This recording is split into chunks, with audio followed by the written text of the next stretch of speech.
Bienvenue à Arcade-moi ça, épisode numéro 7 sur des réparations au McFly. Ça fait un petit bout que j'en ai fait.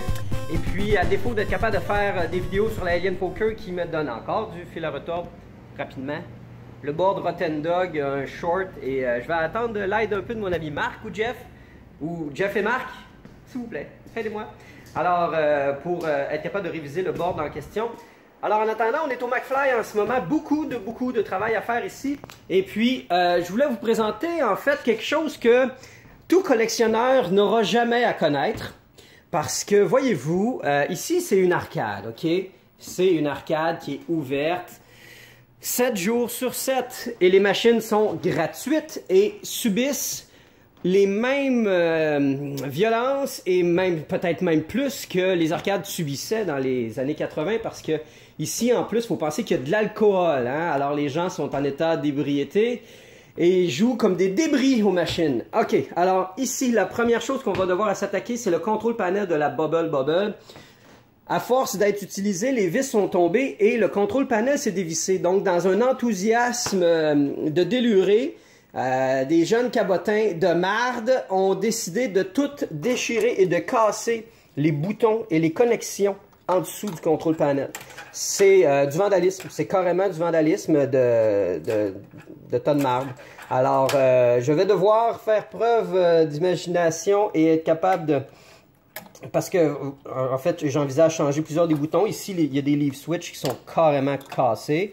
Et puis, les connecteurs aussi, il y a les switches ici qui vont devoir être changés.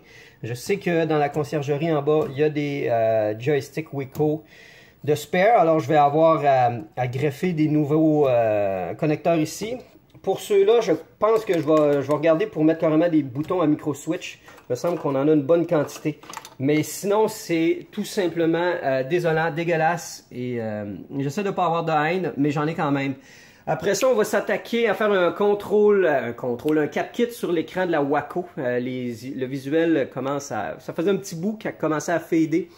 Et puis, ça va y faire vraiment beaucoup de bien. On va commencer par ces deux machines-là et on verra comment... On verra comment la journée va se dérouler pour embarquer sur les autres problèmes.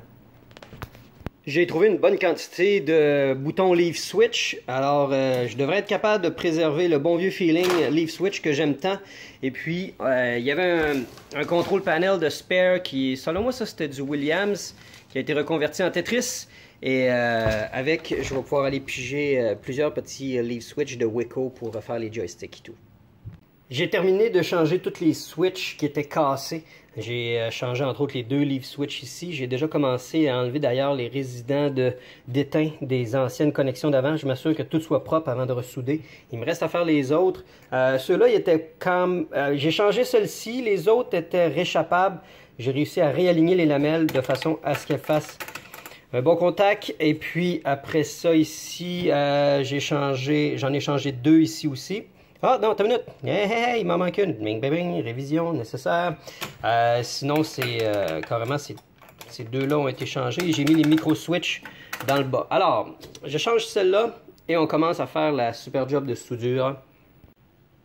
Ok, je viens juste de comprendre pourquoi je ne l'avais pas changé. C'est que celle-ci, ça fait un bout qui est déjà cassé et puis la soudure avait été refaite sur la lamelle de gauche un peu plus... au devant ici, donc cette switch là est fonctionnelle puis elle est elle-même depuis déjà un bout et puis je vais la laisser comme ça, je ne changerai pas la pièce pour rien. Ça me semble bien beau tout ça, tout a été replacé et ressoudé. Je vais attendre un petit peu pour aller rallumer le breaker en arrière, mettre le courant dedans puis tester que chaque fil a été remis à la bonne place. En attendant ça, je vais sortir la Waco, sortir le châssis, commencer à faire le cap kit. Je vais tester ça tout en même temps quand je vais être rendu là. Mais en attendant, je fais une vérification et tout est ressoudé, remis à sa place et semble parfaitement droite. OK. Ah là là. J'aimerais bien avoir une discussion avec le chenapan qui s'est un petit peu trop amusé là-dedans. Quand je dis petit chenapan, je me trouve pas mal sweet. Je devrais plutôt dire le petit tas de marde. Bref, j'ai trouvé des vis pour être en mesure de bien sécuriser le contrôle panel. Éviter ce genre d'incident à l'avenir. On est maintenant derrière le cabinet de la Waco. Et on a devant nous un Wells Gardner K4900. On va le décharger. On va décharger l'écran ici à l'arrière, on va nettoyer tout ça. Et puis on va faire un cap kit là-dedans. Ah, on aurait besoin d'un bon petit coup d'aspi aussi, hein? C'est un petit peu sale. Un beau Wells Gardner, tout poussiéreux, tout oxydé, comme j'en ai vu tant et que je vais continuer à en voir encore quelques-uns. Ah, alors, juste pour vous donner encore une idée à quel point c'est sale, ben voilà, c'est supposé ressembler à ça en dessous de la crasse. Ça fait qu'on nettoie et on démonte et on recape. Le nettoyage fait beaucoup de bien, sans être trop hardcore. Je considère que petit 10-15 minutes, ça valait la peine de nettoyer l'écran. Même chose pour le châssis, très en surface, rien de trop profond. Mais je voulais faire une petite mention aussi sur l'ajout d'un socket de fuse, parce qu'à l'origine, les fuses sur ce châssis-là sont soudés dessus. Alors, je ne suis pas le premier à passer les mains dans ce châssis. Il y a même ce condensateur-là, le bleu, qui montre clairement qu'il a déjà été changé. Le reste, non. Alors, j'ai compté environ 18 condensateurs. Évidemment, celui-ci, je ne l'ai pas en stock. Mais le reste, normalement, je devrais les avoir dans mon super tray à condensateur, que je m'assure de maintenir toujours à niveau. OK, alors allons-y. Le kit, il y en a un seul que je n'ai pas réussi à changer. C'est celui-là ici, qui est un 100 microfarad 250 volts. Mais sinon, les 18 autres, j'ai pu les changer. Et puis, quand je finis un cap kit, j'aime bien faire le petit exercice de tester la valeur des microfarads des anciens condensateurs, juste pour me justifier encore une fois que j'ai-tu fait ça pour rien? Eh bien non. Voyez-vous, celui-ci est supposé être un 100 microfarad et puis il donne du 118. C'est pas le meilleur des multimètres, hein? Mais quand même, tantôt j'en ai testé plusieurs, puis les 1 microfarad, les 47, c'est pas mal assez une bonne référence, je dirais. Donc 118 pour lui, tantôt j'étais même à 120. C'est quand même au-delà de beaucoup, selon moi, la zone de tolérance qu'un condensateur devrait avoir. Je ne sais pas là, mais moi j'aime à penser que ça devrait rester dans un sweet spot de 5 à 10 % de variation, pas 20 %. Alors, si j'essaye par exemple celui-là aussi, donnez-moi une petite seconde, le temps que je vous clippe ça. Celui-là me donne 57 microfarads sur un condensateur de 47. Alors, oui, c'est beaucoup trop. Et puis celui-là aussi, je pense qu'il était à 5,7. Donc, j'ai quand même 3 condensateurs qui avaient des variations quand même assez énormes pour être encore capable de faire une bonne job, selon moi. Donc, on replace ça, on le reconnecte et puis on met du courant là-dedans. Avant de le remettre dans le cabinet, je voulais montrer... c'est quand même pas si mal, hein? C'est une belle amélioration avec ce que c'était, franchement. Donc, il y a quand même plusieurs connexions à refaire avant de aller remettre ça. Évidemment, la tétine pour le flyback qui... Oh là là, j'aime pas le système avec la petite clip de même. Faut vraiment hyper ultra s'assurer que la petite griffe est parfaitement bien rentrée. OK. Après ça, évidemment, on remet le neckboard. On s'assure de... Ben là, c'est un assemblage de fortune. Celui-là, il est attaché avec une marrette. J'aime pas ce type de connexion, mais bon, on fait avec ce qui existe en ce moment. Alors ça, c'est le fil de degaussing. On a un autre fil de degauss qui est juste là. En fait, ça, c'est un ground. Et puis, après ça, on a la connexion pour le yoke qui est juste ici. On remet les 2 vis et puis après ça, il va rester à mettre l'alimentation, un ground et le signal vidéo juste ici. Je viens de mettre le courant dans la machine et d'installer l'écran et oh là là! Je viens de changer le cap kit. Évidemment, il y a des settings en arrière qui ont besoin d'être réajustés en fonction des nouvelles valeurs des condensateurs. On voit que ça part un peu de tous les sens, alors on essaie de remettre ça le plus droit possible. Après réajustement, ça a clairement aidé de faire le cap kit. Ça n'a pas tout réglé. Il y a toujours quelque chose qui me gossait avec cet écran-là, c'est le fait qu'il n'est jamais parfaitement au focus. Alors peut-être que carrément le flyback qui est vraiment fatigué, qu'il faudrait venir à changer. C'est le plus précis que je suis capable d'avoir en ce moment. Réajustement des couleurs, resizing de tout. Je suis quand même extrêmement content de ce que ça donne parce que le plus gros des problèmes, c'était justement l'espèce de gros balayage rouge là, qui s'en allait d'un bord puis de l'autre. Il reste des petites espèces de petits artefacts comme ça. Un petit peu de misère avec les blancs trop prononcés dans l'écran. Mais sinon, somme toute, la Waco, ben, moi je trouve que ça a ben du bon sens. Alors, Moi, c'est une game que j'aime beaucoup, la Wacko d'ailleurs. Faut que je vous le dise, j'ai un bon petit high score de 100 000 points. Et puis, si vous avez Wacko sur un émulateur, ben, je vous suggère d'essayer de battre mon... Voyons! Pas facile de jouer à une main, hein, parce que Wacko a un système de contrôle tellement funky sweet. Alors, on déplace le personnage avec la trackball et on utilise la manette pour tirer. Alors, la manette haut, bas, gauche, droite fait en sorte de lancer soit à gauche, en haut, en bas ou à droite. Et il faut faire des paires. Il faut pairer les bonhommes qui sont identiques. Et ainsi, vider l'écran des différents persos. Ah, zut! Voilà, une très mauvaise partie. Mais avec deux mains, ça va beaucoup mieux et j'aime beaucoup. En fait, j'adore Wacko. Vraiment très très cool. C'est peut-être que les personnages sont pas aussi beaux qu'ils devraient être. S'il y avait eu un peu plus de travail côté character design, cette game-là aurait peut-être eu plus de popularité. Ok, prochain problème maintenant. Je me rappelle qu'on s'enligne. J'ai le goût de checker la hang-on. Ouais, la hang-on. Me voici derrière la hang-on et j'ai fait une révision en ordre pour isoler le problème. Alors, en gros, le problème, ce qui arrive, c'est quand on met l'alimentation, les interrupteurs des bornes Sega sont toujours sur le côté ici d'ailleurs. Alors, quand on met le courant là-dedans, la fuse qui est juste ici de l'alimentation du 120 saute instantanément.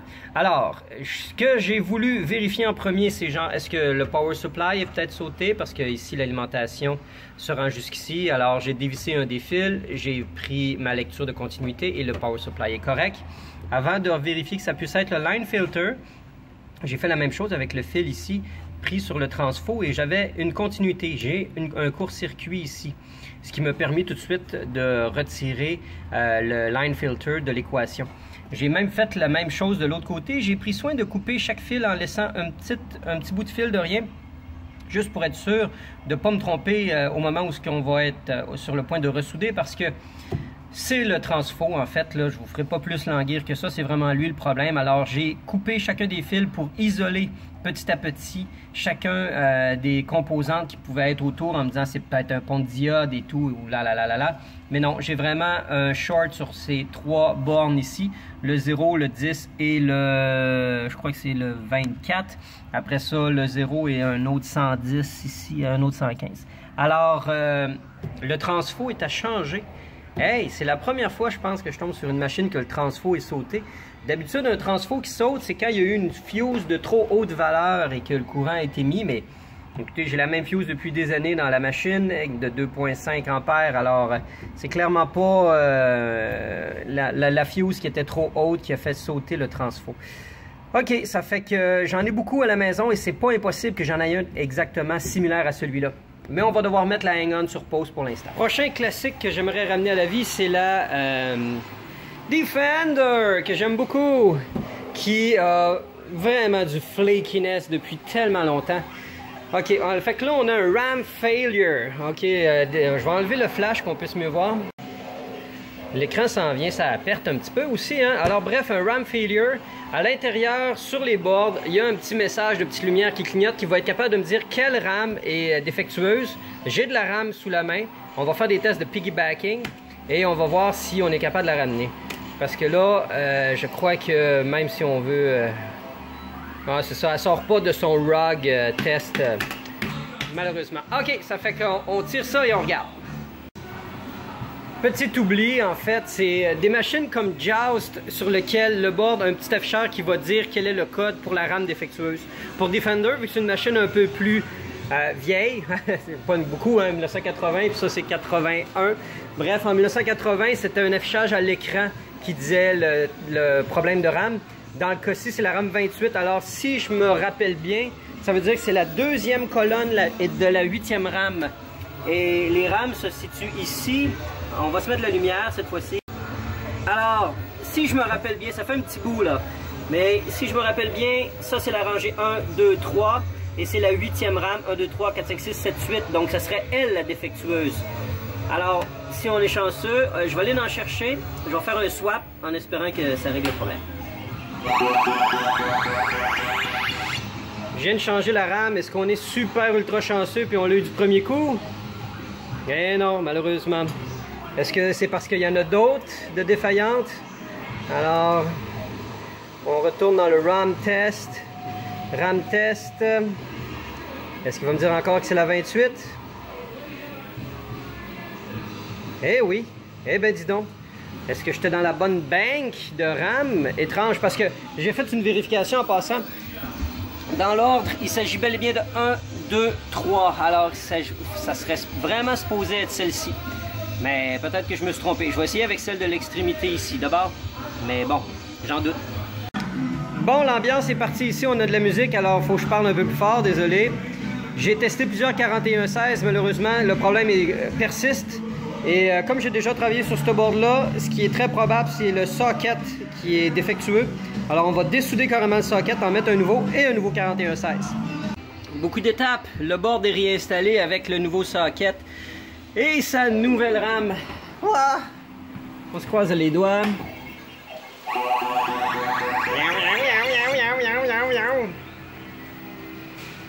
Fait que ben ça, encore RAM failure parce que j'ai absolument... Ouais, voilà, j'ai un karma de merde.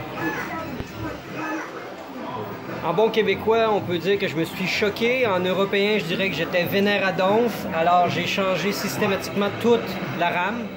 J'y suis allé par rangée. J'ai commencé par la rangée numéro 2. Et puis, j'ai fait la 3. Puis, j'ai fait la 1.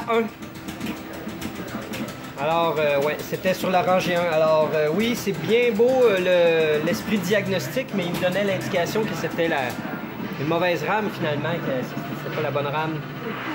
Ça fait que si mon verdict est bon, c'est que l'erreur n'était pas nécessairement à la RAM 28, mais à la RAM 11, ou bref, dans celle juste avant la 28. Arrête de faire des pets. Ouais, c'est parce que la Switch, le contact est très près en ce moment. Elle fait des contacts tout seul. Tout ça pour dire que Defender, c'est une de mes games préférées à vie. Si j'étais capable d'avoir une Defender, j'aimerais ça parce que selon moi, Defender ne simule pas en main comme il faut. Parce que Defender, ça prend une manette, un joystick two-way. Ça prend le bouton pour le reverse. Ça prend le bouton pour le thrust. C'est juste le concept. Parce que c'est comme s'il y avait, en fin de compte, divisé le 4-way, haut, bas, gauche, droite, avec 3 inputs, c'est-à-dire le joystick two-way, le reverse et le thrust. J'aimerais ça vous faire un peu de gameplay. On fait ça? Wow! Hey, mais à une main.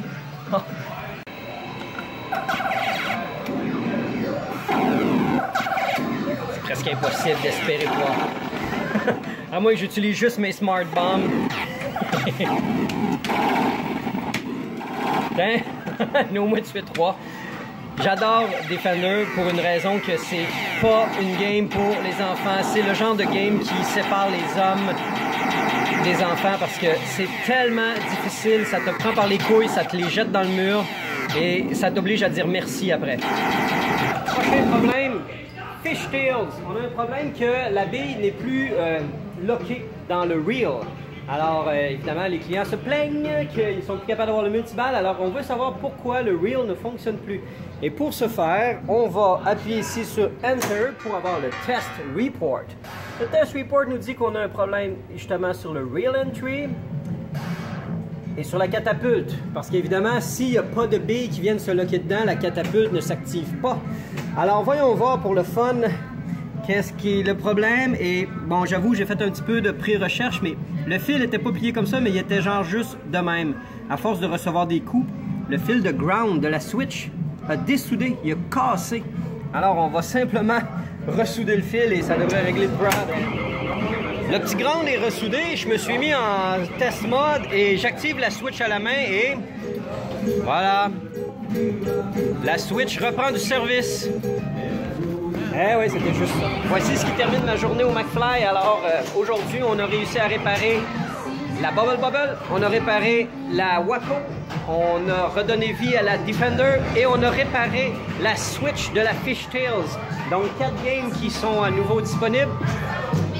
Quand vous venez dans une arcade, faites attention aux machines, savourez le moment entre amis. Je comprends qu'on a de l'alcool dans le corps et que ça donne envie de faire des folies, mais c'est pas vos machines, elles vous appartiennent pas. Alors s'il vous plaît, prenez-en soin, OK? On travaille fort pour qu'ils restent en vie. À la prochaine, salut, bye!